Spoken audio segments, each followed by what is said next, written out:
முதல்ல இங்கே வருகை தந்திருக்கக்கூடிய அத்தனை மாற்றுத்திறனாளி சகோதர சகோதரிகளுக்கு என்னுடைய மாற்றுத்திறனாளி நாள் நல்வாழ்த்துக்களை நான் முதல்ல தெரிவித்துக் கொள்கின்றேன்.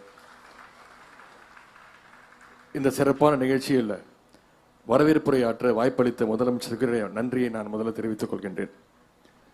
நான் சட்டமன்ற உறுப்பினராக முதன்முறையாக தேர்வு செய்யப்பட்டு என்னுடைய கன்னி பேச்சுன்னு சொல்லுவாங்க, முதல் பேச்சில் முதலமைச்சர் அவர்களுக்கு ஒரு கோரிக்கை வச்சேன். உள்ளாட்சி அமைப்புகளில் மாற்றுத்திறனாளிகளுக்கு நியமன பதவியை வழங்க வேண்டும் என்பதுதான் அந்த கோரிக்கை. இன்றைக்கு அந்த கோரிக்கைக்கு நம்முடைய முதலமைச்சர் அவர்கள் ஒரு வடிவம் தந்திருக்கிறாங்க, அதை நிறைவேற்றி கொடுத்திருக்கிறாங்க. அந்த கோரிக்கை மட்டுமல்ல, அதோடு சேர்ந்து இன்னொரு கோரிக்கையும் வச்சேன். மாற்றுத்திறனாளிகள் உரிமை சட்டத்தின்படி மாற்றுத்திறனாளிகள் நல ஆணையரகத்துக்கு தனியே ஆணையரை நியமிக்க வேண்டும் என்று ஒரு கோரிக்கை வச்சிருந்தேன்.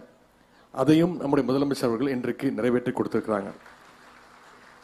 ஆகவே எப்பொழுதுமே நம்முடைய மாற்றுத்திறனாளிகளுடைய கோரிக்கைகளை நிறைவேற்றுவதாக நம்முடைய முதலமைச்சர் அவர்கள் திகழ்ந்து கொண்டிருக்கிறார்கள்.